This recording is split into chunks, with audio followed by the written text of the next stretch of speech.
Join Cell Academy, Goa's best coaching for IIT, JEE and medical exam preparations for class 7 to 12. Register today for Cell Talent Search exam for class 6 to 12. Admissions are now open for repeaters medical batch for NEET 2022. Based on technical analysis and collection of other evidence, the accused was identified who had committed this crime and he was arrested. During interrogation, he confessed to the crime. His name is Mahadev Ghadi. He is 34 years old. He works in a private company in IDC Varna. During investigation, it revealed that he was familiar with the victim family for more than 10 years and he used to come regularly and visit their house.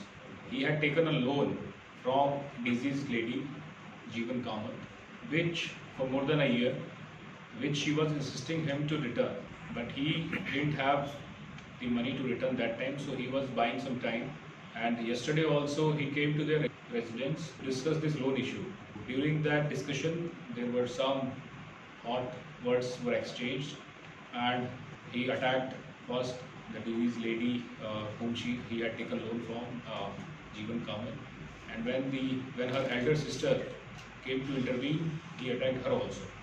When we visited the scene of offence, we could make out that it was a friendly entry, so that the accused must have been known to the family.